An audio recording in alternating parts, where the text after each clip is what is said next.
Tito, nakakagulat ka naman. Pasensya ka na. Nakaramdam din kasi ako ng uhaw eh. Sige ho, Tito. Nagulat lang talaga ako. Babalik na ako sa... Sandali. Baka naman pwedeng magkwentuhan muna tayo. Bumangon lang talaga ako para uminom ng tubig, Tito. Hindi para makipagkwentuhan sa inyo. Huwag mo nga akong talikuran. Bastos kang kausap ah. Bakit kasi sa akin ka pa makikipagkwentuhan? Maaga pang pasok ko sa trabaho bukas. Isa pa, hindi ko obligasyon na makipagkwentuhan sa'yo, ni hindi nga tayo close eh. Bakit hindi mo gisingin si nanay para kayo na lang ang mag-usap? Ikaw ang gusto kong makausap eh. Hindi mo ba naiintindihan yon? Wala rin akong obligasyon na intindihin ang gusto mo. Hindi ako si nanay. Baka nakakalimutan mo. Kung wala ako rito, sa kangkungan na kayo pupulutin ng nanay mo. Wow! Ang kapal naman ng mukha mo magsalita.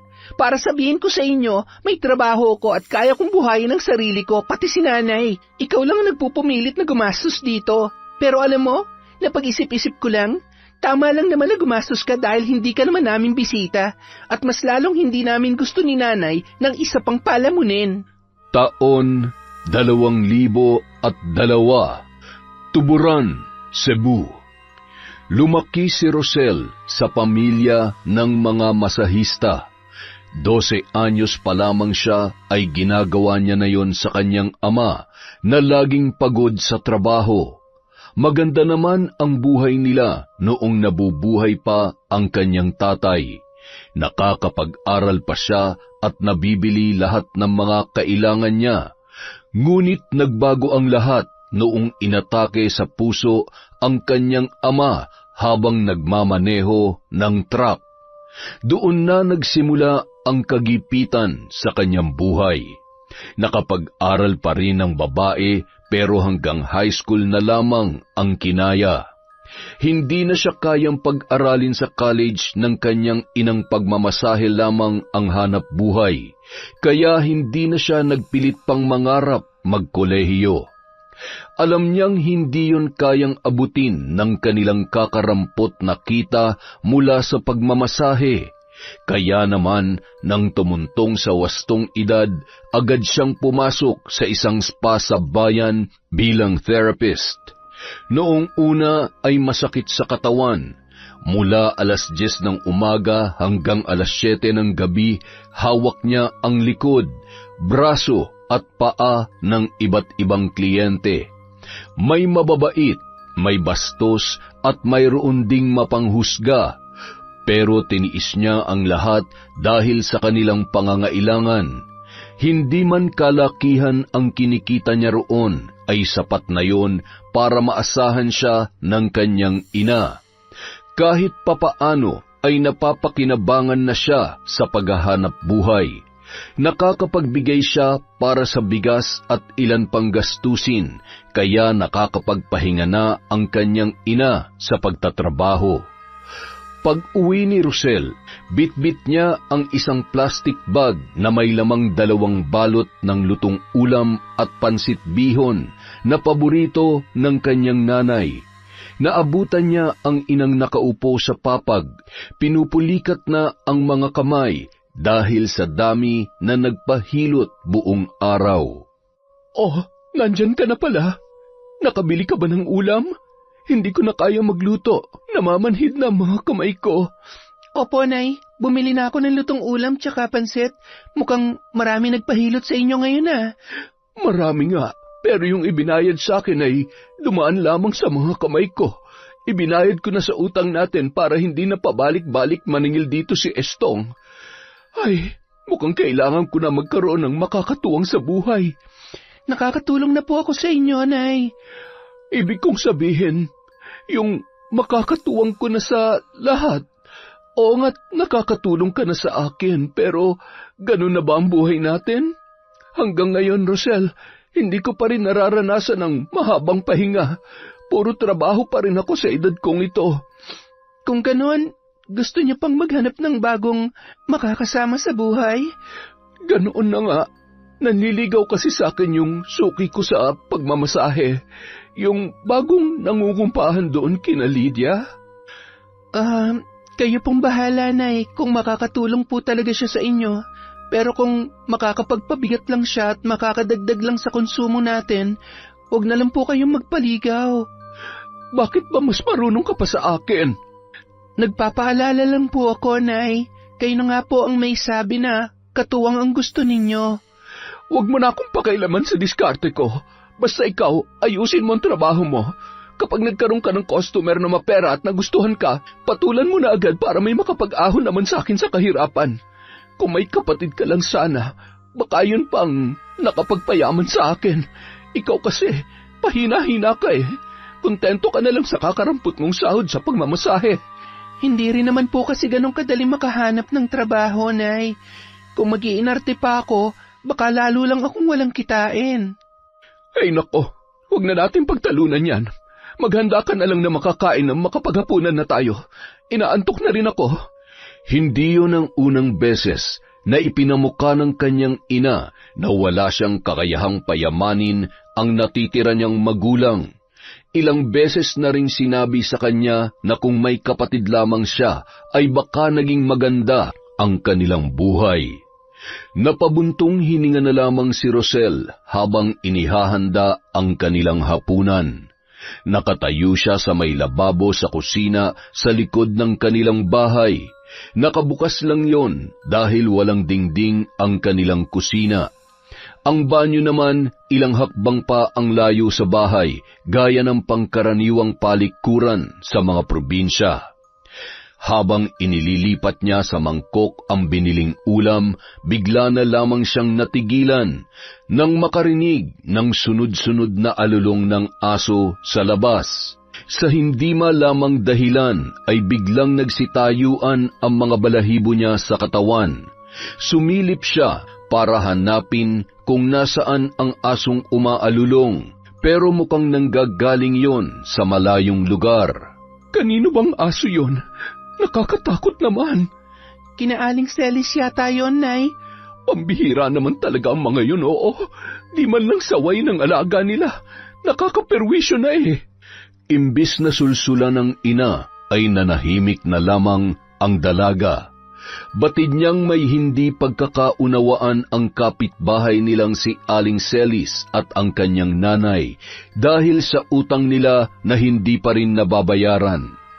Ayaw niyang mas lumala pa yon dahil kapag ginipit sila ng ginang ay tiyak na sila ang dehado. Bagamat kinikilabutan, sinubukan na lamang niyang hindi pansinin ang naririnig na alulong ng aso. Ngunit nang akmang papasok na siya sa kusina, bigla namang nakaagaw pansin sa kanya ang malaki at itim na pusang mabilis na napadaan sa labas ng kanilang bahay. Dali-dali niyang inilapag ang mangkok para sundan niyo ng tingin, pero bigla na lamang yung nawala. Napakabilis ng pangyayari, kaya napatulala na lamang siya habang iniisip kung totoo nga ba ang nakita niya o guni-guni lamang. Nang sumunod na araw, mas ginabi pa ng uwi si Rosel dahil nahirapan na siyang makasakay. Nang makababa siya sa kanto ay mag-aalas 8 na ng gabi. Mga 10 minuto pa siyang maglalakad bago makarating sa kanilang bahay. Kinuha niya sa bag ang maliit na flashlight para tanglawan ang kanyang daraanan. Nakakailang hakbang pa lamang siya nang maramdaman niya na tila may sumusunod sa kanya. Akala niya nung una ay guni-guni niya lamang yon, kaya hindi niya pinagtuunan ng pansin. Pero maya-maya pa, dinig na dinig niya ang mabibigat na hakbang. Sa pagkakataong yun, sigurado na siya na nakasunod ngayon sa kanya. Doon na siya biglang napalingon. Itinapat niya ang ilaw roon, pero wala naman siyang nakita, maliban sa mga bakas ng paa. Pero ang kanyang ipinagtataka, mukhang hindi naman yon bakas ng paa ng isang tao. Sa hindi malamang dahilan, bigla na lamang siyang kinilabutan. Dala ng takot ay mas binilisan na lamang niya ang paglalakad. Ngunit ilang sandali pa, agad siyang napatili nang maramdaman ang mabigat na bagay sa kanyang balikat. "Huy, ano ka ba? Ako lang to. Jason, wisit ka talagang lalaki ka. Nagulat ako sa'yo. Bawasan mo na kasi ang pag-inom ng kape. Bakit ba kasi pabigla-bigla kang sumusulpot? May sinusundan ako kanina pero hindi ko na makita eh. Ha? Sino naman? Hindi sino, kundi ano. Ano nga ba kasi yon? Wala, hayaan mo na yun. Halika na, sasamahan na kita maglakad hanggang sa inyo. Sus, makikikain ka lang sa amin eh. Huwag ka nang umasa, konti lang ang dala kong ulam. Ito naman, ihahatid na nga, pinagmumukha pa akong patay gutom. Hindi ako makikikain sa inyo, busog na ako no. Katatapos ko lang kayang kumain. Ano bang kinain mo? Amoy malansa ka eh. Ang baho kaya. Alam mo minsan, takpan mo rin yung bibig mo para hindi nangangamoy. Pag mabaho ako agad. Nasanay na ako mabaho ka eh. Wow, sama talaga ng ugali mo. Kung iwan kaya kita rito para masalvage ka. Kaya kong sarili ko ano? Hindi sa lahat ng pagkakataon, uy. Bakit pa parang mas gusto mo ako mapahamak? Hindi naman. Ang gusto ko lang, mag-ingat ka. Hindi nawawala ang mga masasamang loob, kaya dapat lagi ka nag-iingat. Huwag ka maglalakad sa dilim ng nag-iisa. Lagi ko namang ginagawa yun ah. Delikado na ngayon, kaya makinig ka sa akin. Anong oras ka ba umuwi? Aabangan kita sa kanto para may kasama ka maglakad. Huwag na, abala pa yun sa'yo. Anong oras nga? Madalas 8:00, mga ganun. Ganun ako bumababa.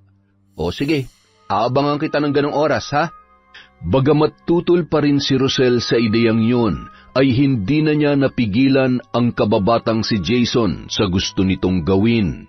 Sa tagal na nilang magkaibigan, hindi lang yun ang nagawa ng binata para sa kanya.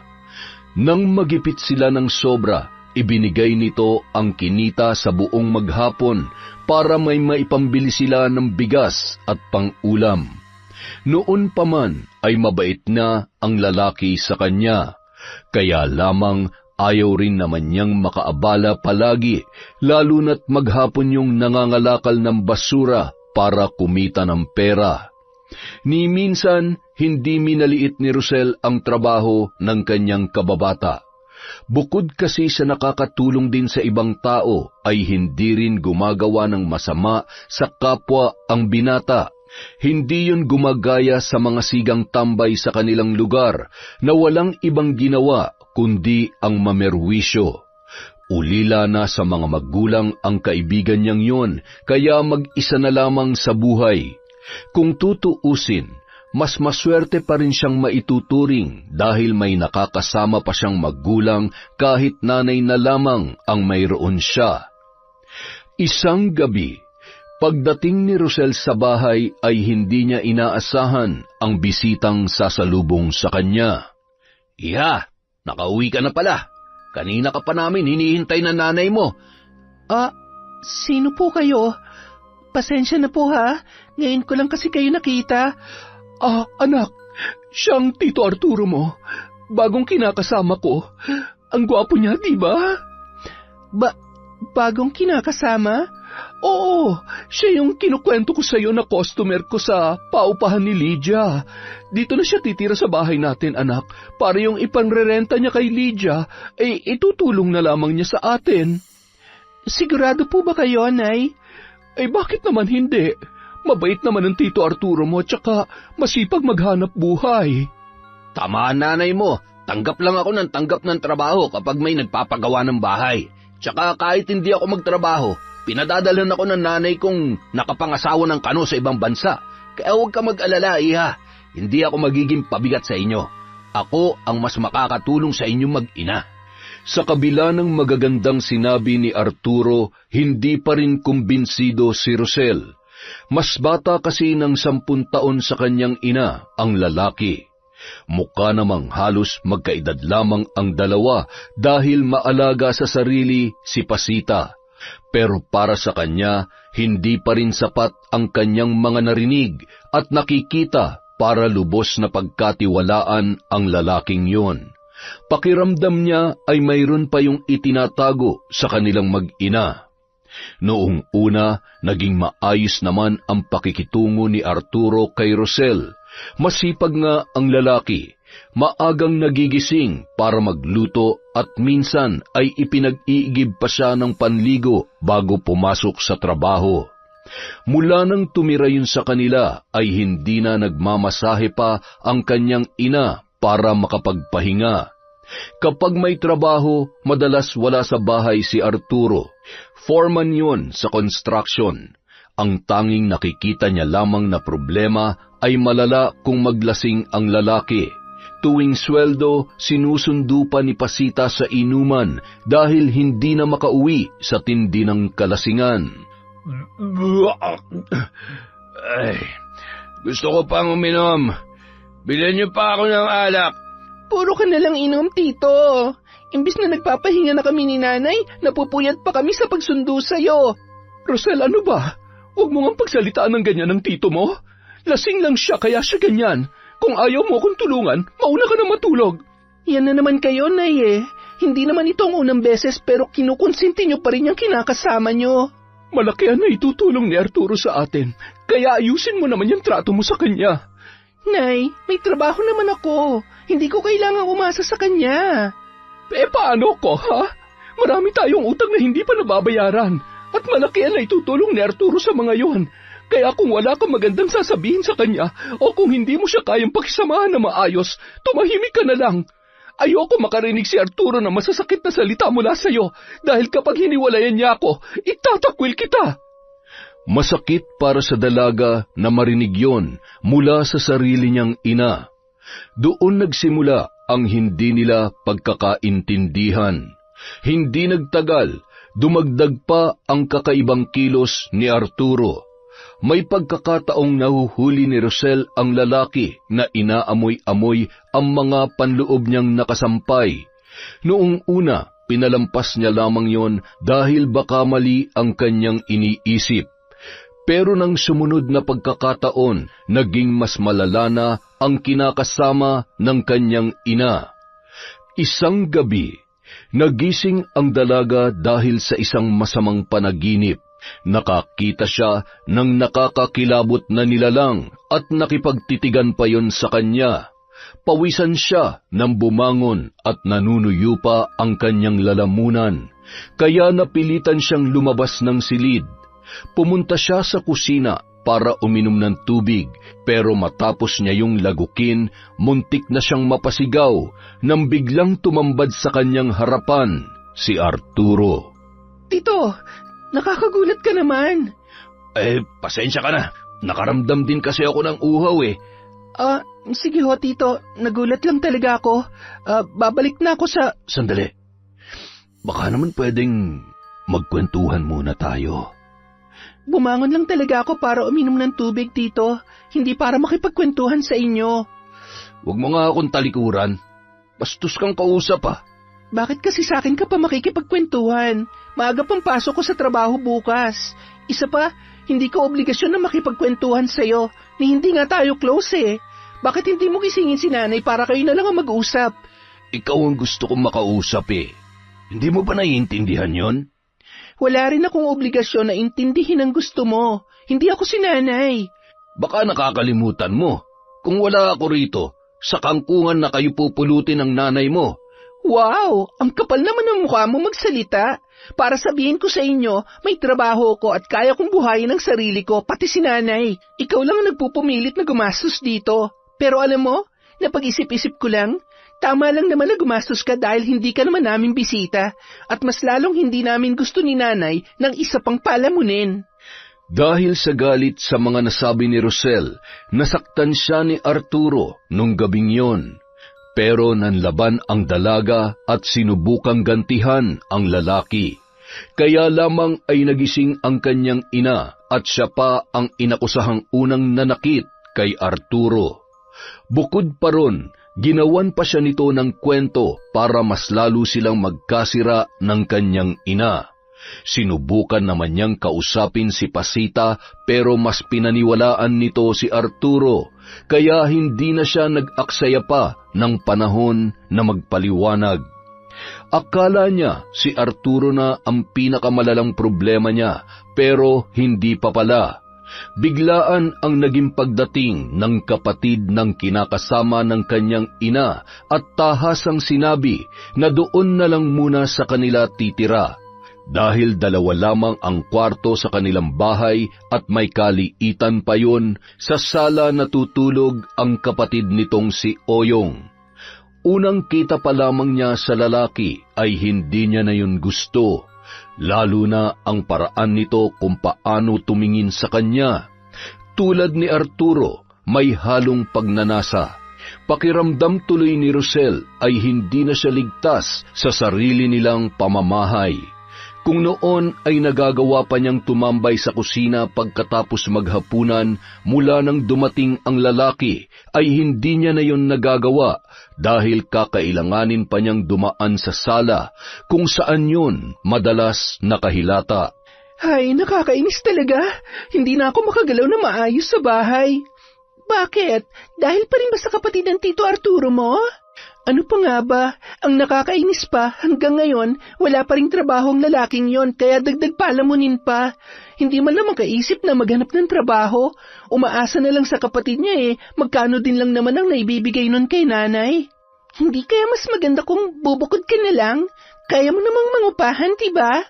Oo, kaya ko naman, pero iniisip ko kasi si nanay Paano kapag siya na lang ang naiwang mag-isa ron?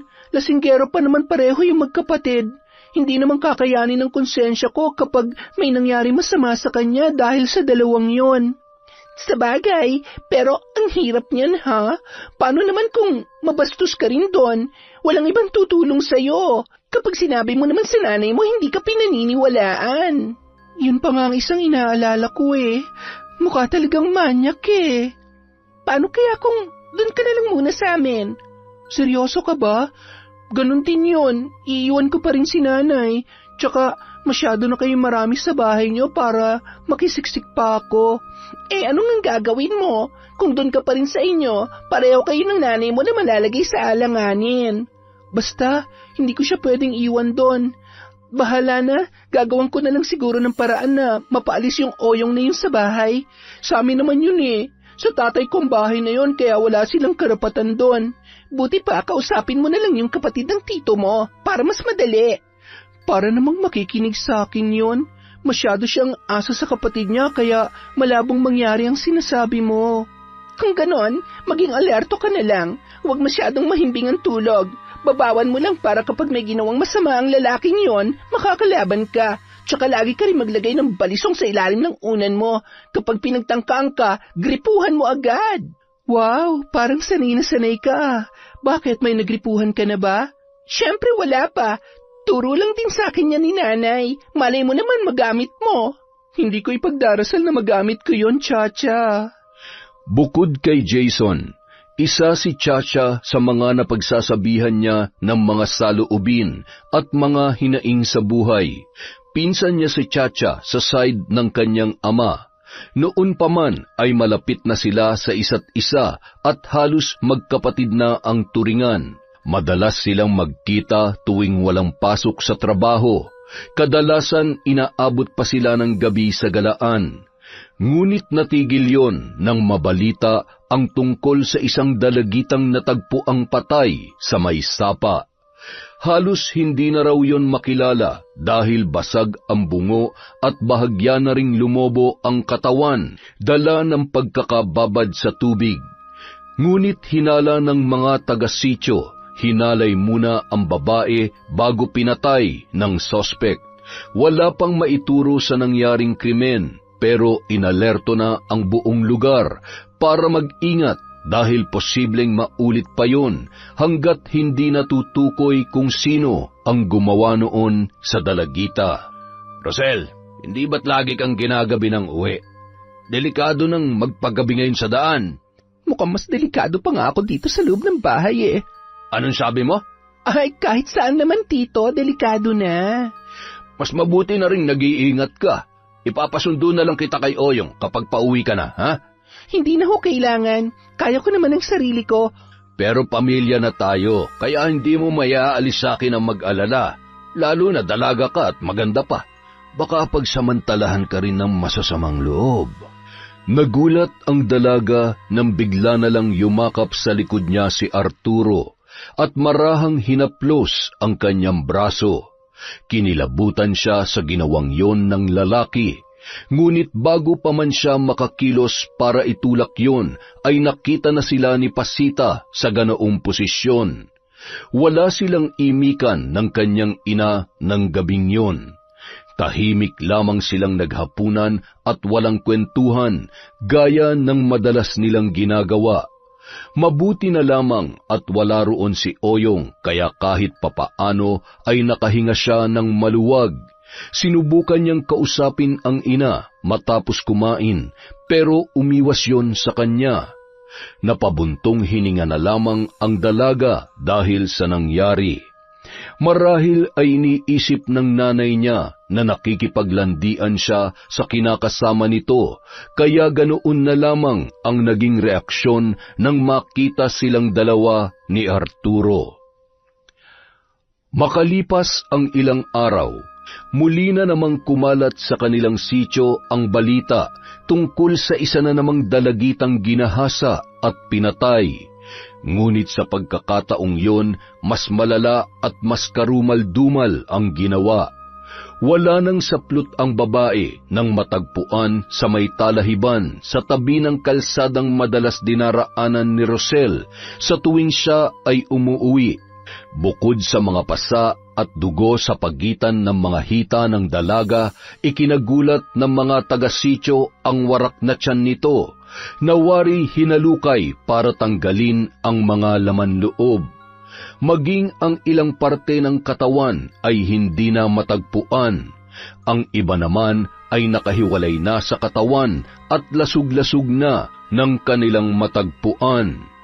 Matapos mabalitaan at makita mismo ang panibagong biktima, ay nilukob na ng takot ang dalaga. Hindi na siya mapakali, lalo na't doon pa mismo nangyari ang krimen sa lagi niyang dinaraanan. Iniisip pa lamang niya na naglalakad siyang mag-isa sa kalsadang yon papasok sa kanilang kanto, ay kinikilabutan na siya. Wala kasing kabahay-bahay roon dahil ang magkabilang gilid ng daan ay puno ng matataas na talahib. Inabandona ng may-ari ang lupang yon, kaya hindi na nalilinisan o natatabasan man lang ang mga damo. Kaunting kaluskus lang sa labas ng bahay ay agad nang nagigising ang dalaga. Ganoon din tuwing nakakarinig siya ng kahol ng aso. Tila may boses sa kanyang isipan na bumubulong na siya na ang susunod na biktima. Hindi niya rin mawari kung bakit, pero masyadong mabigat ang kanyang pakiramdam sa paligid. Nakakatakot mang isipin, pero may kutob siya na ang salaring hinahanap ng mga taga-sityo ay malapit lamang sa kanila, o mas tamang sabihin na mas malapit pa sa kanyang inaakala. Hindi na rin mapalagay ang mga taga-sityo dahil sa magkasunod na nabiktima ng sinumang halang ang bituka na pinupuntirya ang mga dalaga. Maaga naman talagang natutulog ang mga taga-sityo, pero mula nang mabalita ang tungkol sa mga nangyaring krimen, mas napaaga pa ang pagsasara ng mga tindahan at ng mga bahay ng mga residente. Pinagbawalan na ang mga kabataan, lalo na ang mga dalagita, na magpagala-gala sa pagsapit ng dilim. Doon na rin inalala ni Rosel ang kanyang kaligtasan. Kaya naman kahit nahihiya sa kaibigan, ay kinausap pa rin niya si Jason. "Oh, himala, naligaw kaya tayo rito sa bahay. Mula nung maging magkaibigan tayo, ngayon ka lang pumunta rito ah." Ano naman kasing gagawin ko rito? Madalas naman tayo nagkikita kahit hindi ako tumambay dito, di ba? At saka, hindi mo naman ako inaaya sa bahay mo eh. Siyempre, baka kung anong isipin ng nanay mo kapag isinama kita rito nang tayo lang. Baka bigla tayong ipakasal nun. Kasal agad? Hindi naman ganun ka-OA si nanay, no? Ay, siya nga pala. Ano bang sadya mo rito? Gusto mo bang magkape muna? Hindi na. Okay lang ako. May sasabihin lang sana ako sa'yo. Ano yun? Di ba, inaabangan mo naman talaga ako sa may kanto tuwing umuwi ako? Oo, bakit? Ititigil ko na ba? Ha? Hindi. Ano kasi, ipapakiusap ko sana sa'yo kung pwedeng gawin mo na lang lagi. Natatakot kasi ako eh. Alam mo naman yung nangyari dun sa 2 dalagita, di ba? Nakakatakot kaya yun. Alam mo, bago mo pa maisip yan, nakapagdesisyon na akong sunduin ka gabi-gabi. Hinanda ko na nga yung balisong ko eh. Baka sakaling mapalaban. Talaga? Ibig sabihin, susunduin mo na ako gabi-gabi? Oo, inulit mo lang yung sinabi ko. Wala namang ibang gagawa nun para sa iyo eh. Tsaka hindi kita kayang ipagkatiwala sa ibang tao. Nangako kaya ako sa tatay mo nung nabubuhay pa siya. Hoy, ang bata pa natin nun, no? Kahit na, nun pa lang, gusto na talaga kitang protektahan. Hindi lang sa mga masasamang loob, kundi pati sa mga kakatuwang nilalang. Kakatuwang nilalang? Sa kapre. Baka kasi tangayin ka bigla eh. Sa liit mong yan, baka bitbitin ka lang nun at isabit sa sanga ng puno. Ang pinagsasasabi mo, di na uso yung mga kapre-kapre na yan, tsaka mga aswang. Hindi ka naniniwala sa aswang? Hindi, pero kahit hindi ako naniniwala, natatakot pa rin ako sa dilim. Paano kung totoong mga aswang? Gusto ko muna makakita para maniwala ako. Sigurado ka? Kaya mo ba? Siyempre hindi. Ano ba? Hindi naman totoo yun, tinatakot mo lang ako eh. Totoo sila, uy. Darating ang araw na maniniwala ka rin, sigurado yan. Dahil nagtagal pa ron ang dalaga ng ilang oras, inabot na siya ng gabi. Ihahatid na sana siya ni Jason nang biglang dumating doon ang kanyang inang galit na galit, kasama si Arturo. Nay, anong ginagawa niyo rito? Ano pa nga ba? Di sinusundo ka. Alalang-alala ko sa'yo dahil gabing-gabi na hindi ka pa rin nakakauwi. Tapos nandito ka lang pala sa bahay ng lalaking yan. Ihatid ko na po sana si Rosel sa inyo. Naunahan niyo lang po kami, tita. May namamagitan na ba sa inyo ng anak ko? May nakapagsabi sa akin na ikaw ang madalas na sumusundo kay Rosel sa kanto tuwing gabi. Palagi kayo magkasama kaya hindi kayo makakapagsinungaling sa akin. Nay, bakit naman kami magsisinungaling sa'yo? Wala naman kaming ginagawang masama. Ngayon nga lang ako pumunta dito sa bahay ni Jason eh. Napasarap lang ang kwentuhan namin kaya... Nagkukwentuhan lang ba talaga kayo? Sa itsura ng lalaking yan, mukhang hindi gagawa ng mabuti. Jason, pumunta ka sa bahay bukas. Mag-uusap tayo. Nay, ano ba to? Walang ginagawang masama sa akin si Jason. Ako nga ang pumunta rito eh. Rosel, hayaan mo na. Ako nang bahalang makipag-usap kay tita bukas. Bagamat nasa trabaho, hindi pa rin mapakali si Rosel dahil ng mga sandaling yon batid niyang kinakausap na ng kanyang ina ang kanyang kababata. Napahamak pa ang kaibigan niya ng dahil sa kanya. Kung hindi sana siya nagpunta sa bahay ni Jason at nagtagal doon, hindi sana yon mangyayari. Kaya naman nagpasya siya na maagang umuwi para makausap kaagad ang kanyang ina. Hanggang 6:00 lang siya sa spa, pero paglabas niya doon ay madilim na ang paligid na sumasalubong sa kanya. Nagtaka ang dalaga dahil dati naman ay hindi pa ganoon kadilim tuwing sasapit ang 6:00 ng gabi. Napakunot noo si Rosel at sa hindi malamang dahilan, bigla na lamang lumakas ang kabog ng kanyang dibdib. Parang may kakaiba sa gabing yon na hindi niya maipaliwanag. Sinulyapan niya ang jeep na huminto sa kanyang harapan. Nagdadalawang isip pa siya kung sasakay o hindi na lamang muna uuwi dahil sa masama ang kanyang kutob. Pero dahil sa kagustuhang makausap ang kanyang ina, ay sumakay na siya roon at bumaba na lamang sa may kanto. Nang huminto ang jeep, kinapa niya ang flashlight at dalang balisong sa kanyang bag. Inilabas niya ang pang-ilaw sa napakadilim na daan. Napakatahimik ng paligid. Kahit mga kuliglig ay hindi na nakapagtangkang lumikha ng ingay. Dinig na dinig niya ang bawat yabag ng kanyang mga paa habang naglalakad sa napakadilim na kalsada. Ilang sandali pa, natigilan siya nang maramdaman niyang tila may sumusunod sa kanya. Bumilis ang kanyang paghinga at nanlalaki ang mga mata na nakikiramdam sa paligid. Sinubukan niyang lakihan ang mga hakbang para mapabilis ang paglalakad, ngunit sa bawat pagbilis ng hakbang niya ay ganoon din ang sinumang sumusunod sa kanya. Halos mabingi na siya sa lakas ng kabog ng kanyang dibdib. Nagtayuan na ang mga balahibo niya sa katawan nang umalingasaw ang masangsang na amoy sa paligid. Ngunit hindi niya yon inalintana. Nagpatuloy pa rin siya sa paglalakad. Nang hindi pa rin huminto ang sinumang nasa kanyang likuran, ay mabilis niyang inilabas ang balisong. Huminga siya ng malalim at inihanda ang sarili. Wala na siyang mapagpilian kundi harapin kung sino man yun.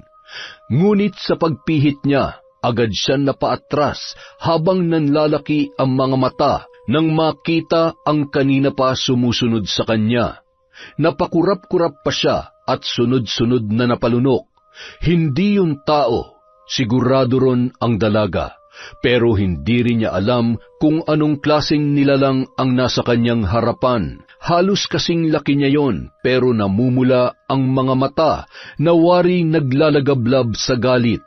Nakalawit ang mahaba at matulis nitong dila na parang gutom na gutom at takam na takam sa kanyang nakikita. Nakakakilabot ang balat nito na tila balat ng kalabaw, makapal, kulubot at nangingitim na parang sunog na karne. Ngunit ang mas nakaagaw pansin sa kanya ay ang mukha nito na tila mabangis na aso at ang mahabang kuko na animoy tari ng manok. Akmang tatakbo na ang dalaga nang biglang may humablot sa kanyang kamay at hinila siya papalayo sa lugar na yon. Sa kanya lamang nalaman kung sino yon nang makarating na sila sa parteng maliwanag dahil sa mga kabahayan. Kinakabahan niyang sinulyapan ang sinumang sumagip sa kanya. Jason, salamat at dumating ka. Bakit kasi ang aga mong umuwi? Buti na lang naisipan kong maagang pumunta sa may kanto. Kung hindi, napahamak ka na ron. Teka, ano ba yung nilalang na yon?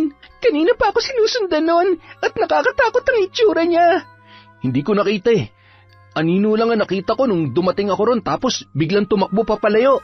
Hindi yung tao, Jason. Sigurado ako. Kung ganun, sa tingin mo, ano yung nakita mo? Hindi ko alam pero hindi kaya aswang ang nakita ko kanina. Di ba sabi mo, totoong may aswang? Ano bang itsura nila? Sabihin mo muna sa akin kung anong nakita mo sa nilalang na yon. Para siyang tao pero nakakatakot ang itsura. Yung ulo niya parang mabangis na hayop tapos mahaba ang dila. Mahahaba rin ang kuko niya. Paano kung sabihin ko sa yung aswang nga nakita mo? Ano? May aswang na rito sa lugar natin? Oo, kaya mas kailangan mo mag-ingat. Iwasan mo nang lumabas na mag-isa tuwing gabi. Kahit hanggang madaling araw dahil aktibo pa sila ng ganong oras. Nawawala lang sila at bumabalik sa lungga nila pag unti-unti nang sumisikat ang araw. Pero bakit nagkaroon ng aswang dito sa atin? Ibig bang sabihin, aswang ang pumatay dun sa dalawang dalagita? Malakas ang kutob ko na matagal na may aswang dito sa atin pero hindi lang lumalabas dahil baka sinusubukan na nilang magbagong buhay. Hindi naman lahat ng aswang ay perwisyo at kalaban ng mga tao. Teka, bakit alam mo mga yan? Antingero ang tiyuhin ko, di ba? Ay, oo nga pala. Pero pwede bang bukas na lang tayo magkwentuhan tungkol dyan? Parang hindi ko na kaya makarinig pa ng nakakatakot na kwento eh. Hindi pa nga ako nakakabawi sa nakita ko kanina. O sige, halika na. Ihatid na kita sa inyo. Teka, makikita ka ni nanay. Baka kung ano na naman ang sabihin niya sa'yo. Huwag mo nang alalahanin yun, nakapag-usap na kami. Anong napag-usapan nyo? Ano sinabi sa'yo ni nanay? Hoy, ano nga? Ayaw kasi maniwala ng nanay mo na walang namamagitan sa atin. Ang gusto niya mangyari, panindigan na kita. Gusto niya magsama na tayo. Ano? Teka, kakausapin ko nga yan si nanay. Nakakahiya naman ang ginawa niya. Hindi niya muna ako sinabihan sa... Kung sakali ba, hindi ka papayag kung liligawan kita? Ha? Ano bang pinagsasasabi mo? Iniisip ko lang kasi kung may iba pang paraan na hindi ka mapipilitang gawin ang gusto ng nanay mo. Gusto niya lang akong palisin sa bahay kaya niya yung ginagawa. Alam niyang hindi kami magkakasundo ng kinakasama niya kahit kailan, kaya gumagawa na siya ng paraan para ako na mismong umalis sa bahay namin. Nalungkot si Jason sa narinig niya mula kay Rosel. Akala kasi niya ay makukumbinsi pa niya ang kababata na sumama na lamang sa kanya. Sa mga nangyayari kasi ay mas mapoprotektahan niya ang kaibigan kung magkakasama na sila. Hindi naman niya gustong malagay sa isang sitwasyon na hindi pa handa si Rosel, pero nang sabihin sa kanya ni Pasita na kailangan niyang panagutan ng anak nito ay hindi na siya tumanggi pa. Pero nilinaw niya na wala namang namamagitan sa kanila at balak pa lang niyang manligaw sa dalaga. Walang nagawa si Jason kundi sumunod na lamang kay Rosel habang padabugyong naglalakad papauwi. At nang makarating sila sa bahay ng dalaga, ay kaagad noong kinumpronta ang kanyang ina. Nay, bakit nagdedesisyon kayo nang hindi niyo man lang ako sinasabihan?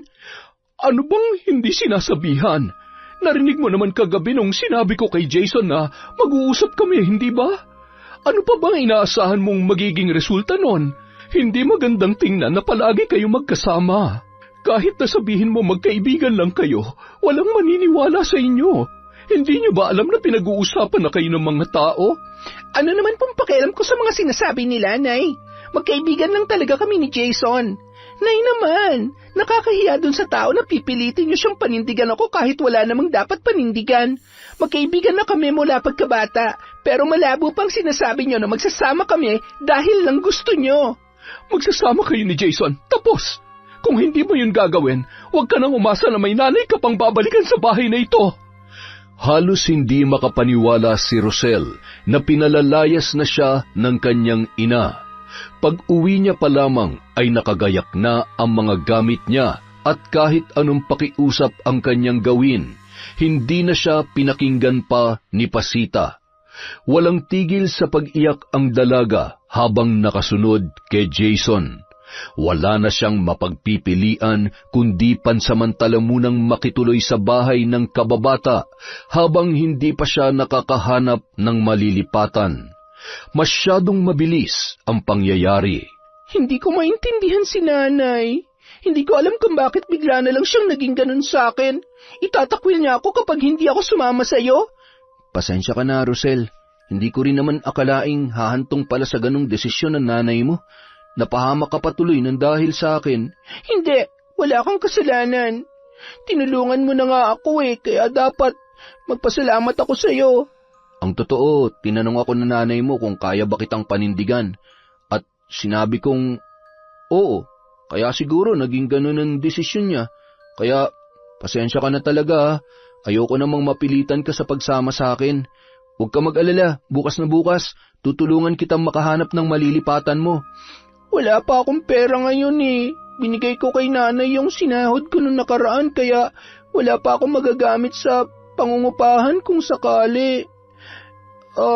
Jason, kung ayos lang sana sa'yo, pwede bang makituloy na nga lang muna ako dito sa bahay mo? Oo naman. Hayaan mo na kung ano man ang iniisip ng ibang tao. Basta tayo, alam natin kung ano ang totoo. Tsaka, mas makakabuti na rin siguro yon para mabantayan kita mabuti. Ang laki ko nang abala sa'yo tapos makikitira pa ako sa bahay mo. Doon pa nga lang sa kinausap ka ng nanay ko na parang may namamagitan talaga sa atin, hiyang-hiya na ako sa iyo Tapos ngayon, magiging kargo mo pa ako dahil makikitira na ako dito sa bahay mo. Wala namang kaso sa akin yun. Kaya huwag ka na mag-isip ng kung ano-ano dyan. Magkaibigan tayo at tutulong ako sa iyo hanggat kaya ko. Mula nang tumira si Rosel sa bahay ni Jason ay tila gumaan ang lahat para sa kanya. Nakakatulog na siya ng mahimbing dahil alam niyang ligtas siya roon at malayo sa posibleng kapahamakan dahil sa kinakasama ng kanyang ina. Ngunit minsan, hindi niya maiwasang mangulila sa kanyang nanay, lalo na't nasanay siya na palagi silang magkasama at magkasabay kumain tuwing siya ay uuwi. Nakikibalita naman siya sa kanyang ina. Sumisilip siya sa bahay nila paminsan-minsan pero malamig pa rin ang pakikitungo ni Pasita sa kanya. Wari ipinaparamdam na hindi na siya dapat pa pumunta roon. Ngunit hindi nakaligtas sa kanya ang pangangayayat ng kanyang ina at ang pamumutla nito na parang may pinagdaraanan. Nang mga sumunod na araw, muli na namang nagulantang ang sityo nang matagpuan ang bangkay ng isang babae na nakumpirmang 20 anyos at anak ng isang magsasaka na nakatira sa may tabing ilog. Gaya ng ikalawang dalagita na naunang natagpuan, ang bangkay ay wala na ring saplot. Puno ng pasa ang katawan at halos hindi na makilala ang muka. Sa palagay ng mga tanod na nakakita sa bangkay ay ilang araw na yun doon bago pa man nila nakita. Sa takot ay muling inusisa ni Rosel si Jason tungkol sa nangyari dahil ang hinala niya hindi lamang ordinaryong tao ang gumagawa noon, kundi isang aswang. Sa tingin mo ba, aswang din na may gawa nun? Hindi. Walang kahit anong palatandaan na may kinalaman ng aswang sa pagkamatay ng babae. Sigurado akong tao lang ang gumawa nun. Pero pangatlong beses na yun nangyari kaya nakakabahala na. Hindi ka ba nagtataka? Sa tinagal-tagal na natin dito sa sityo, ngayon lang nangyari yung ganyan. Ibig sabihin ba nun, tayo nagpapasimula ng krimen dito? Oo. Sana mali ako pero masama ang kutob ko sa kapatid ng kinakasama ng nanay mo. Si Oyong? Nakita ko kasi siya nung nakaraang gabi. Naglalakad siya mag-isa. Hindi ko na siya natanong kung saan pupunta. O mas tamang itanong ko sa kanya kung saan siya galing. Hindi ako sigurado pero yung direksyon na pinanggalingan niya, galing dun sa mismong lugar kung saan natagpuan yung namatay na anak ng magsasaka. Alam mo, hindi rin talaga maganda ang pakiramdam ko sa kanya. Kaya nga hindi ko magawa matulog ng mahimbing sa gabi dahil pareho sila ni Tito Arturo eh. Iba kong makatingin, tapos bago mangyari yung desisyon ni nanay na umalis na ako sa bahay, naubutan niya kami ni Tito sa kusina. Niyayakap niya na ako noon. Napansin ko rin yan sa kanya nung sinamahan kita sa inyo at nung pinuntahan ka nila rito. Ibang klase ang tingin niya sa'yo, Rosel. Parang may halong pagnanasa. Kung masama silang tao, delikado sa kanila si nanay. Hindi siya pwede maiwang mag-isa ron. Kung may plano kang gawin, sabihin mo muna sa akin ha. Hindi pwedeng mag-isa ka lang. Baka lalo kang mapahamak. Sige, sasabihan kita. Sa ngayon, kumain na muna tayo. Nagluto ako ng adobong maraming bawang. Paborito ko kasi yun eh. Busog pa ako eh. Pero sasamahan na lang kita habang kumakain ka. Sigurado ka? Oo. Ikaw parang ayaw mong kumain ng mga luto ko. Hindi mo ba gusto yung lasa? Hindi naman. Nasanay lang ako sa mga luto ko na hindi ko nilalagyan ng rekado para iwas sakit. Kaya parang hirap tanggapin ng sikmura ko yung mga maalat na pagkain tsaka maraming bawang. Sa bagay, may mga tao naman talagang masyadong maalaga sa kalusugan kaya mas gusto ang mga pagkain walang lasa. Ganito na lang, ikaw na lang magluto ng pagkain mo tapos ako magluluto ng akin para naman makapagsabay pa rin tayo. Ayos lang ba sa'yo? Uy, ayos na ayos yan. Noong una, hindi pa masyadong napansin ni Rosel ang malaking pagkakaiba nila ni Jason. Kahit kasi matagal na silang magkakilala, ay hindi naman sila 24 oras na magkasama, kaya marami pa rin siyang hindi alam tungkol sa lalaki. Sa kanya lamang ito nakikilala ng lubusan nang magsimula silang tumira sa iisang bubong. Hindi naman mahirap magustuhan si Jason dahil bukod sa natural na ang pagiging mabait ay marespeto sa kanya ang binata. Ni minsan hindi nito sinamantala ang pagkakataon kahit na nakikitira lamang siya roon. Gabi-gabi siyang sinusundo ng kanyang kababata. Umuuwi rin siya na may nakahanda ng pagkain at ganoon din tuwing magigising siya para pumasok sa trabaho. Hindi siya binigo ni Jason, kaya naman doon niya lang naisipang sagutin ang tanong ng binata na sadya niyang iniwasan noon. Jason, may gusto sana akong itanong sa'yo. Ano yun? Seryoso ka pa ba dun sa sinabi mo na liligawan mo ako? Seryoso naman talaga ako ron pero ayokong isipin mo na sinasamantala kong pagkakataon kaya nirespeto ko na lang yung gusto mo. Paano kung sabihin ko ngayon na payag na ako magpaligaw sa'yo. Ha? Talaga? Payag ka na? Oo, hindi na rin naman ako bumabata, tsaka ngayon, wala na akong ibang nakikitang matinong lalaki na alam kong aalagaan ako at susuportahan ako sa lahat ng bagay kundi ikaw. Hindi pa nga tayo pero pinoprotektahan mo na ako. Nakikita ko naman lahat ng ginagawa mo. Ba't nakapikit ka? Joke lang. Kung ganun, sisimulan ko ng panliligaw sa'yo ngayon din. Naging mas masipag at dumoble pa ang pagsisikap ni Jason para patunayan ang sarili kay Rosel. Ngunit kahit pumayag ng magpaligaw ang kanyang kababata, hindi pa rin niya maiwasang mag-alala dahil mayroon pa siyang hindi sinasabi sa dalaga. At hindi niya alam kung matatanggap yon ni Rosel oras na magdesisyon siya na aminin ang totoo. Kinagabihan, habang mahimbing ang tulog ni Rosel, agad na kumilos si Jason para magtungo sa bahay na nag-iisa na lang niyang kamag-anak na si Kado. Bakit ngayon ka lang pumunta rito? Pasensya na po, Chong. Hindi kasi ako makatsyempoy. Sa bahay na nakatira si Rosel. Kung ganon, totoo nga ang nakarating na balita sa akin na nagsasama na kayo ng kababata mo. Ang tanong, alam niya na ba ang tungkol sa sikreto mo? Hindi pa, Chong.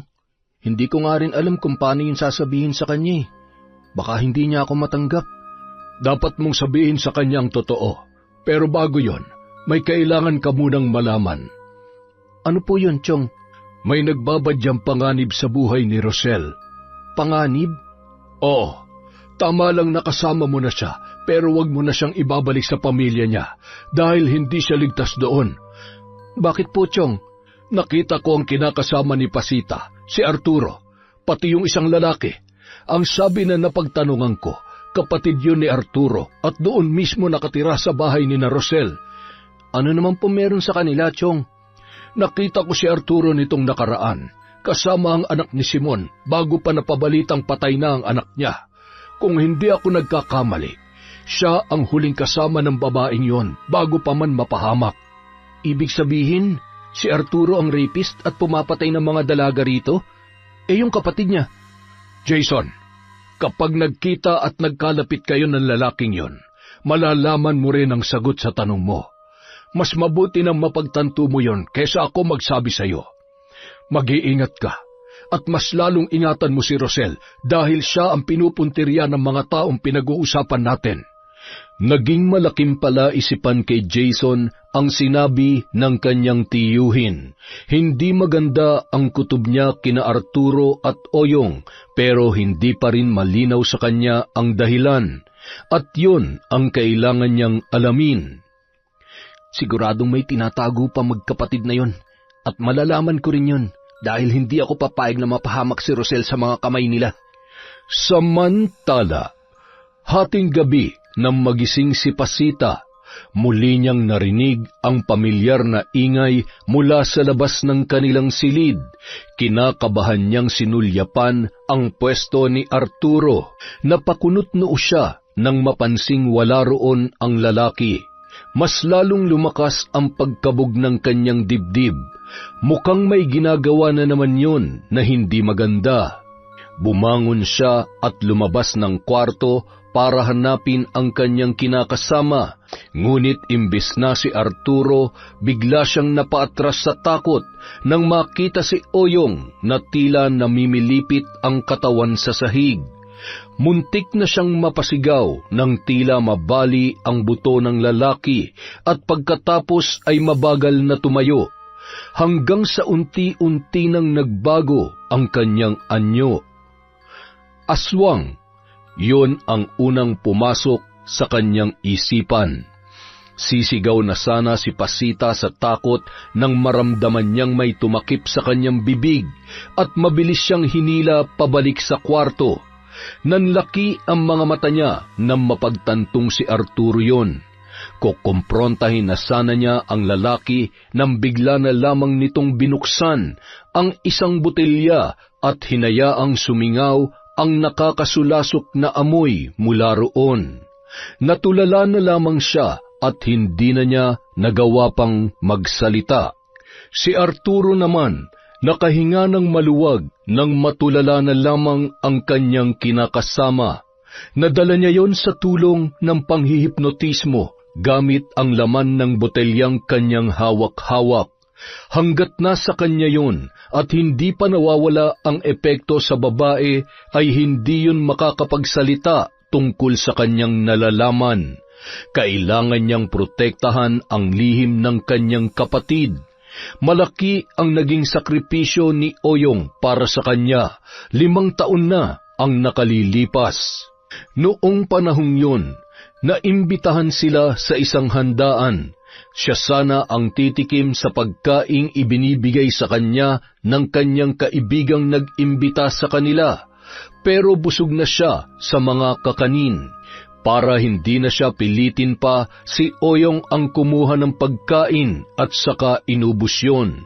Hindi naman nila inakala na balak pala silang yang gawin ng kanilang kaibigan.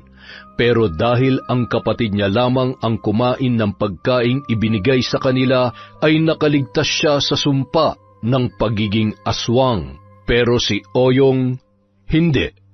Sinubukan nila noong dalhin sa albularyo ang kanyang kapatid, pero wala na ring nagawa ang matanda.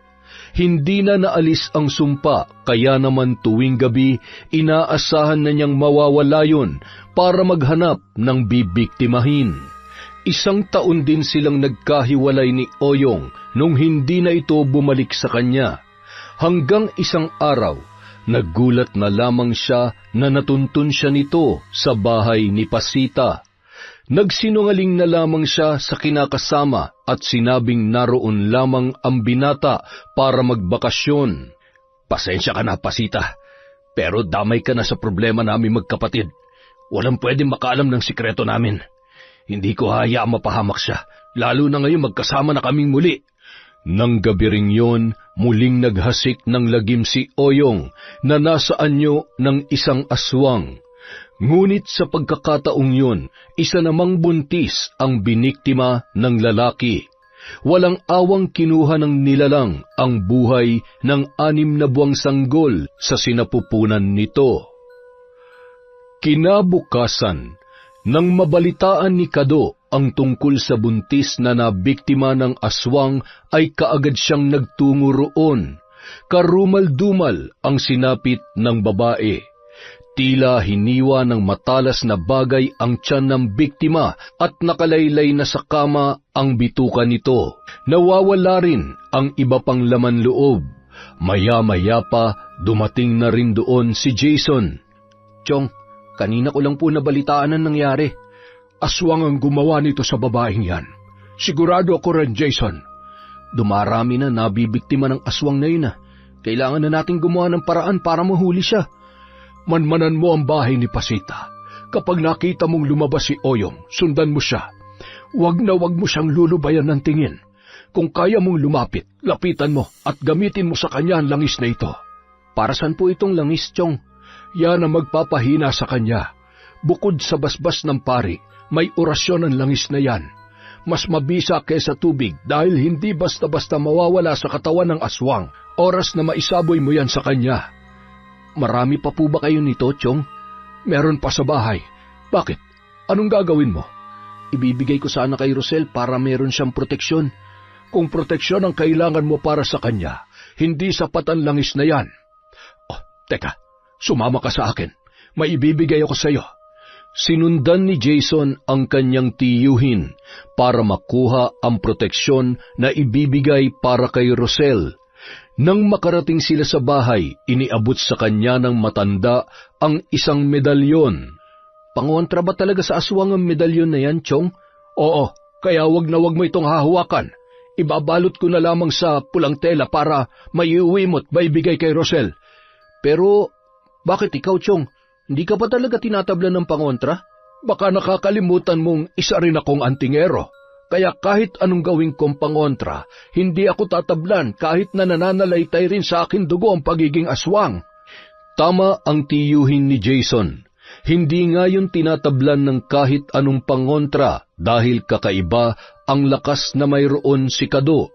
Noong binata pa lamang yun ay naranasan ng makipaglaban sa mga kapwa aswang na walang ibang ginawa kundi mamerwisyo sa mga tao. Ang buong angkan nila ay may lahing aswang, ngunit mas piniling mamuhay ng normal at inilayo ang mga sarili sa tukso. Bagamat hindi yun naging madali, ay hindi nila hinayaang mas manaig ang kasamaan kesa sa kabutihan. Nagsimula ang pagbabagong yon sa kanyang lolo, na minana naman ng kanyang ama, kaya mula nung isilang siya, sinanay na siya ng kanyang mga magulang na kumain ng gulay at isda. Umiiwas sila sa karne, nang sa gayon ay hindi siya matuksong tumikim ng sariwang laman. Nang maulila sa mga magulang, ipinagpatuloy niya ang pagbabagong sinimulan ng mga yon. Umiwas pa rin siya sa karne. Hindi rin siya gumagamit ng bawang at asin sa mga pagkain. Nasanay siya sa matabang at walang lasa, ngunit minsan gumagamit na rin siya ng ibang pampalasa sa pagkain, lalo na nung tumira na sa bahay niya si Rosel para hindi yun magduda sa kanya. Hindi pa siya handang sabihin sa dalaga ang lihim ng kanyang pagkatao dahil malaki ang posibilidad na hindi siya noon matanggap. Kinagabihan, hindi na nag-aksaya pa ng panahon si Jason. Matapos maibigay kay Rosel ang medalyon at maipaliwanag ang bisa noon, ay kampante na siyang iwanan ang dalaga sa bahay, kahit 10 oras pa yon ng gabi. Pinuntahan niya ang bahay ni Rosel at inabangan ang paglabas ni Oyong. Umaalis ng bahay ang lalaki tuwing sasapit ang 6:00 ng gabi para maghanap ng magiging biktima. Pero bumabalik pa yon sa bahay para maghintay na mas lumalim pa ang gabi. Pagsapit ng 11:00, saka lamang muling lalabas si Oyong. Napakunot ang noo ni Jason nang umalingasaw ang pamilyar na amoy nang makalapit siya sa bahay na tinutuluyan ng lalaki. Tama nga ang kanyang hinala, si Oyong ay aswang. Ilang sandali pa, lumabas na yun sa bahay, ngunit sa pagkakataong yun ay iba na ang kanyang anyo. Hindi na yun tao, kundi nasa anyo na ng isang aswang. Buong ingat niyang sinundan ang nilalang. Kung gaano kaliksi ang kilos noon ay kinaya ring tumbasan ni Jason. Hanggang sa huminto ang aswang sa tapat ng isang bahay, kung saan kasalukuyang humihilab ang tiyan ng isang buntis. Lalapit na sana roon ang nilalang, nang bigla siyang sumipol para agawin ang atensyon nito. Saan ka pupunta? Nakahanap ka na naman ba ng bago mong mabibiktima? Sino ka? Huwag kang makialam dito. Bakit hindi ako makikialam? Tahimik at payapa ang buhay namin dito sa sityong to bago kayo dumating ng kapatid mo. Kilala kita, kaya sa oras na may mangyari sa babaeng nakatira sa bahay na yan, babalikan kita at ng pamilya ng bibiktimahin mo. Alam ko kung saan ka makikita tuwing kalat na ang liwanag, Oyong. Kitang-kita ni Jason kung paano natigilan ang halimaw nang banggitin niya ang pangalan noon. Laking gulat na lamang niya nang bigla yung kumaripas ng takbo papalayo, nawari takot na takot sa kanya. Napailing na lamang si Jason dahil sa panghihinayang.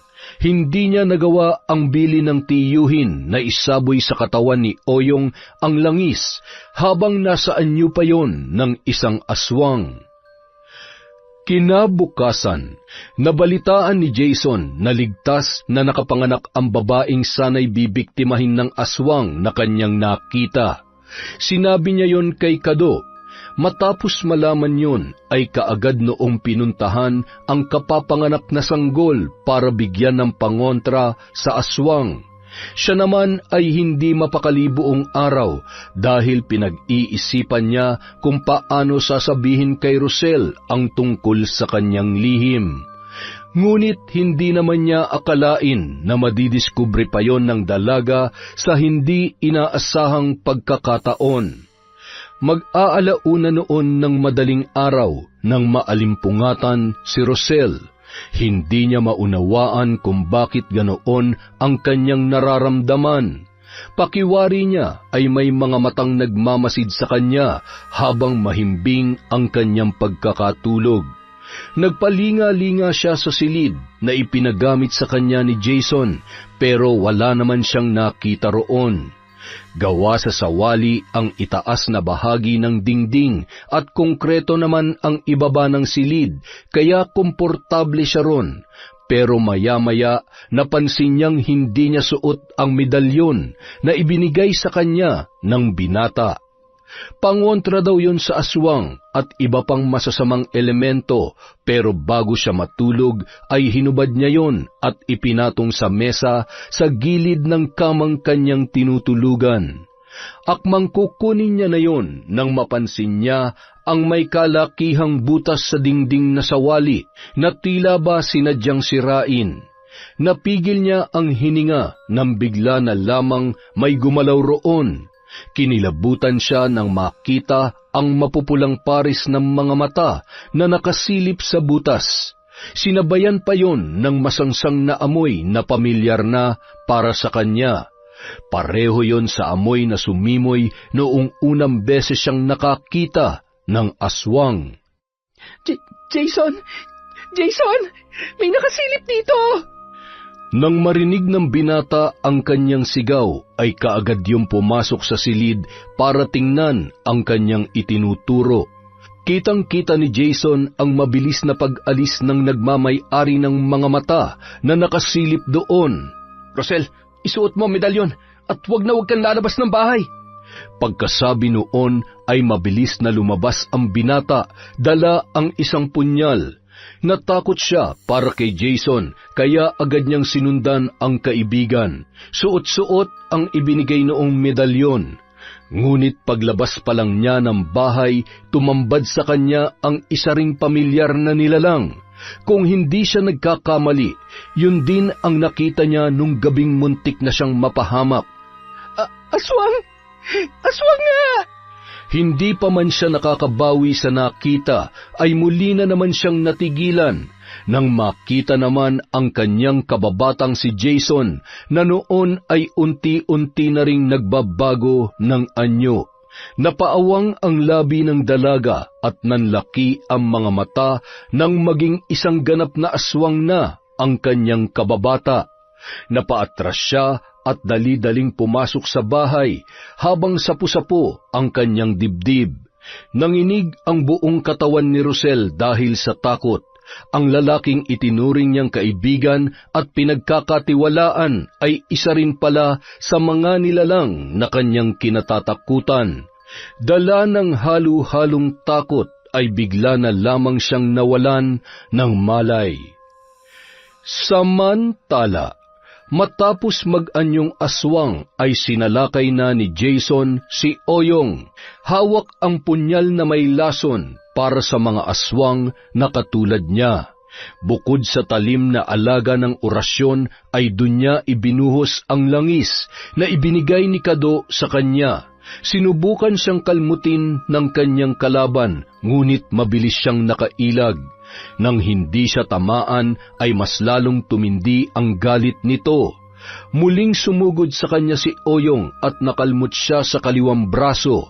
Umangil si Jason nang maramdaman ang matinding kirot at hapdi mula sa kalmot. Ngunit hindi siya pumayag na hindi niya yon mababawian. Sa muling pagsugod niya ay nagawa niyang ibaon ang punyal sa dibdib ng kalaban. Dahilan para umatungal yon ng malakas at maliksing tumakbo papalayo. Kinabukasan, napatili si Rosel nang tumambad sa kanya ang muka ni Jason. Anong ginagawa mo? Wala akong ginagawa masama sa'yo. Binantayan lang kita dahil nawalan ka ng malay kagabi. Pagpasok ko rito, nakahandusay ka dyan sa sahig. Nakita kita kagabi. Nakita ko lahat, Jason. Ay, alam ko, at balak ko na rin talagang sabihin sa'yo pero hindi lang ako makahanap ng tiyempo. Ito kasi ang kinakatakot ko eh, yung matakot ka sa akin.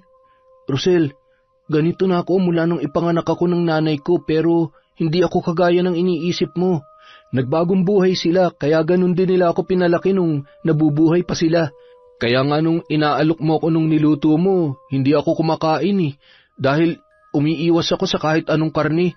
Nabuhay ako na puro gulay at isda lang ang kinakain ko pero kahit minsan, hindi ako nanakit ng tao. Alam ko, pero hindi ko matanggap na naglihim ka sa akin ng ganong katagal. Mula pagkabata, magkaibigan na tayo. Nagtiwala ako sa iyo ng sobra-sobra, Jason. Pero bakit hindi mo nagawang sabihin sa akin ng totoo? Dahil ayokong katakutan mo ko. At baka lumayo ka sa akin. Masyado kang mahalaga para sa akin, Rosel. Uuwi na muna ako sa amin. Wag. Bakit? Bahay ko rin naman yun Kung ayaw ng nanay ko na nandun ako, pues ipagpipilitan kong sarili ko. Mapapahama ka lang kung uuwi ka sa inyo. Nakikiusap ako. Huwag ka na munang bumalik sa inyo. Hindi pa pwede. Bakit nga? May hindi ka pa ba sinasabi sa akin? Oo na. Meron pa akong hindi sinasabi sa'yo. At sa tingin ko naman, dapat mo nang malaman ng tungkol doon. Si Oyong. Siyang aswang na gumagala at na may merwisyo ngayon dito sa sityo. At ang suspect naman sa pagkamatay ng mga dalagita ay ang kinakasama ng nanay mo, si Arturo. Ano? Bakit ngayon mo lang sinabi? Kailangan kong umuwi sa amin. Paano si nanay? Baka mapahamak siya ron. Kahit puntahan mo nanay mo, siguradong hindi ka rin niya pababalikin. Mukhang alam niya na nangyayari kaya pinaalis ka niya sa bahay ninyo. Anong ibig mo sabihin? Alam na ni nanay na may ginagawa masama si Tito Arturo? Ganun na nga. Pero tuwing may natutuklasan siya, hinihipnotis mo siya ni Arturo para hindi makapagsalita. Buti na lang, bago niya gawin yun, nagawa ka ng paalisin ng nanay mo dahil kung hindi, baka nilahian ka na ng Oyong na yun. Paano mo nalaman ang lahat ng yan? Matagal na ako nagmamanman sa kanila dahil yun ang bilin sa akin ng tiyongkado ko. Pero hindi pa sapat ang lahat ng nalalaman ko noon. Nung nakalaban ko si Oyong kagabi, napuruhan ko siya at sinundan ko siya hanggang sa bahay ninyo. Doon ko lang nalaman ang tungkol sa ginagawa ni Arturo sa nanay mo. Jason, si nanay! Iligtas natin ang nanay ko, parang awa mo na. Gagawa ko ng paraan para makuha siya pero hanggat maaari, huwag kang magdedesisyon na mag-isa ha. Huwag kang pupunta ron nang hindi ako kasama dahil pag nagkataon baka hindi ka na makalabas ng buhay.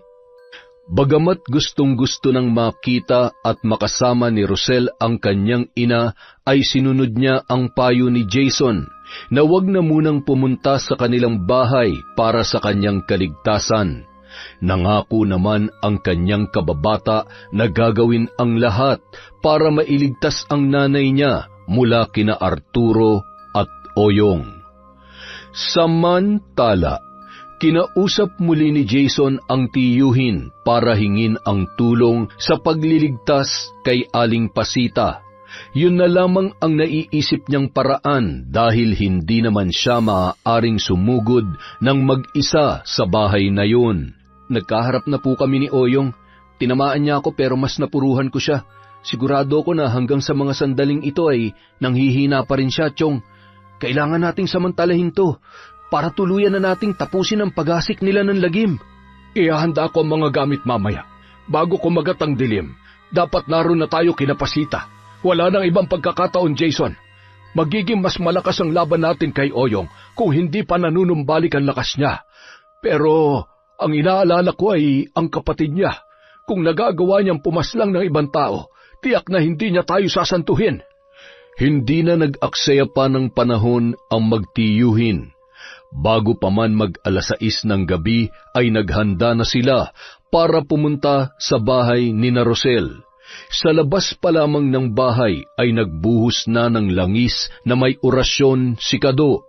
Ginawa yun ng matanda palibot sa bahay habang nakaabang naman sa may pinto si Jason. Ilang sandali pa, kumatok na siya roon. Si Arturo ang nagbukas ng pintuan. Kaagad na tumalim ang tingin ng lalaki nang makita si Jason. Anong ginagawa mo rito? Wala kang karapatang pumunta rito matapos ang ginawa mo sa kapatid ko. Di inamin mo na rin.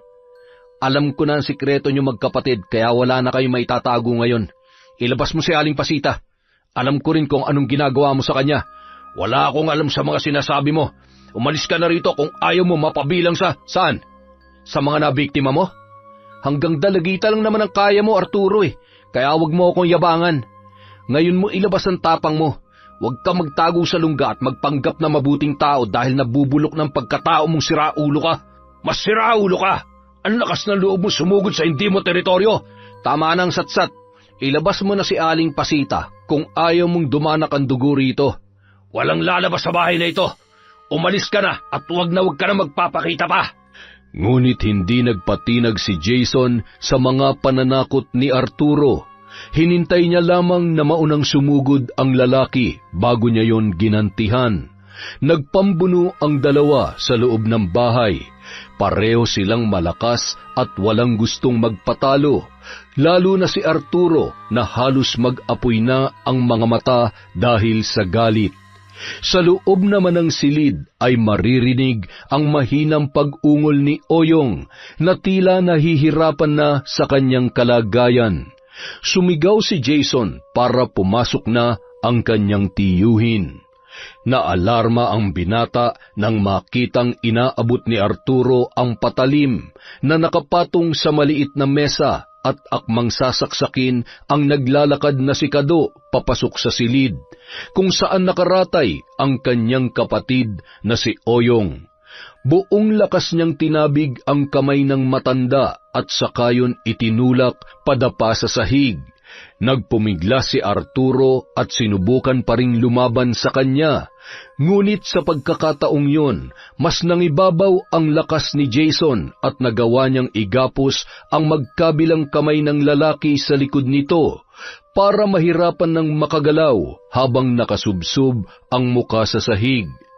Nang makapasok naman si Kado sa silid, ay agad niyang nilapitan ang namimilipit na si Oyong.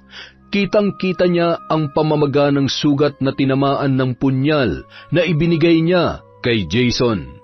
Dito na magtatapos ang paghahasik mo ng lagim sa sityong ito. Matagal ng tahimik at payapa ang lugar namin, pero nagawa mo pang manggulo. Hindi ka nararapat pang mabuhay dahil tiyak na mas marami pang buhay ang kukunin mo dahil sa makasarili mong hangarin. Huwag ka na magmalinis, tanda. Alam ko magkauri lang tayo. Tama ka. Magkauri nga tayo, pero hindi ako nandito para pumaslang ng mga tao gaya ng ginagawa mo. Magkaiba tayo dahil kailanman, hindi ako mananakit ng mga taong wala namang ginagawang masama sa akin at sa aking angkan. Pero sa iyo na isang halimaw at walang awa sa mga taong walang kalaban-laban, ito ang nararapat sa iyo! Itinarak ni Kado ang punyal sa dibdib ni Oyong at kaagad na sinimulan ang orasyon habang isinasaboy ang langis na laman ng kanyang daladalang botelya. Umatungal ang lalaki dahil sa matinding sakit na nararamdaman ng mga sandaling yon. Nasaksihan ni Kado kung paano tila nasunog ang katawan ng lalaki nang matapos ang kanyang orasyon. Ilang sandali pa, tuluyan ng binawian ng buhay si Oyong. Iniwan na lamang niya ang bangkay sa loob ng silid dahil batid niyang kusa rin yung maglalaho pagsapit ng dilim. Umalingaw-ngaw sa paligid ang alulong ng mga aso na wari nagdiriwang sa pagkawala ng salot sa sityo. Paglabas ni Kado ng silid, tumambad naman sa kanya ang nakadapa sa sahig na si Arturo. Kailangan na nating tumawag ng mga tanod para sila na mismong gumawa ng hakbang para makulong ang hayop na to. Kapag hindi mo inamin ang mga krimeng ginawa mo, matutulad ka rin sa kapatid mo. Hindi kita titigilan. Tandaan mo yan, Arturo. Nang malaman ni Arturo na wala na ang kanyang kapatid na si Oyong, tuluyan na yung nilukob ng matinding takot. Nang dumating ang mga tanod ay inamin ng lalaki ang ginawa sa mga dalagitang ginahasa bago pinatay. Ipinaalam na rin ni Kado sa kanilang kapitan ang tungkol sa aswang na nagkalat ng lagim sa sityo at sinabing nagawan niya na yon ng paraan. Nagpasalamat naman sa kanya ang mga opisyal dahil manunumbalik na ang katahimikan, hindi lamang sa kanilang sityo, kundi pati na rin sa iba pang parte ng barangay na yun. Mula kasi nang mabalita ang tungkol sa sunod-sunod na krimen, ay nabahala na rin ang mga residente sa iba pang sityo. Nang makaalis na ang mga tanod, hinarap naman ni Kado ang nooy nakatulala pa rin na si Pasita. Ipinainom niya sa ginang ang dala niyang herbal para bumalik yon sa wisyo. Takang-taka yon sa nangyari at kaagad na hinanap ang anak na si Rosel. Hindi naman nila inilihim ang totoong nangyari. Doon na rin nila napagtanto na nasaksihan pala ni Pasita kung paano mag-anyong aswang si Oyong at nalaman na rin ang kahayupan ni Arturo kaya napilitang itaboy ang sariling anak. Pagbalik ni Rosel sa kanilang bahay, naging madamdamin ang tagpo nilang mag-ina matapos ang pinagdaanan nito kina Arturo at Oyong. Nangako siya na hinding-hindi na iiwanan pa ang kanyang nanay. Para makasiguro, nagbigay na rin si Kado ng pangontra para kay Pasita. Tulad ng kay Rosel, isa rin yung medalyon. Sa ngayon, wala nang panganib dito sa sityo, pero gusto kong ingatan niyo ang pangontrang ibinigay ko sa inyo dahil yan ang magiging proteksyon niyo sa mga masasamang elemento, lalo na sa aswang. Maraming salamat, Mang Kado. Sa'yo rin, Jason, dahil hindi mo pinabayaan ang anak ko. Pasensya ka na sa mga nasabi ko at kung nabigla kita na, panindigan ang anak ko kahit na alam kong wala kayong relasyon. Wala pa, Nay, pero hindi po malabo. Lalo na ngayon na mas nakilala ko na si Jason.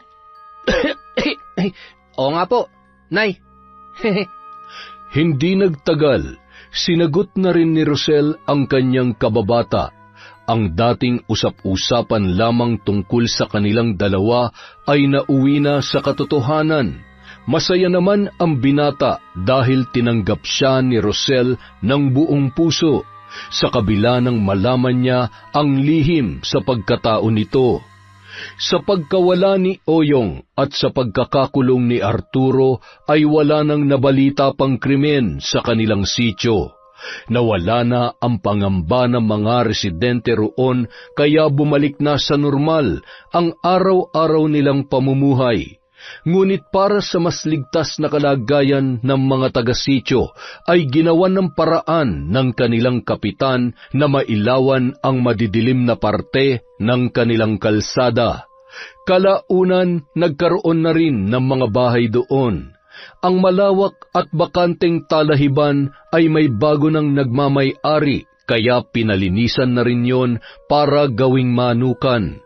Nawala na ang takot ni Rosel dahil bukod sa tahimik na ang kanilang lugar, kasama na rin niya ang lalaki na hindi man mayaman ay nangakong poprotektahan siya at aalagaan habang buhay. Yon! Grabe yung kwentong yon. Napakaganda.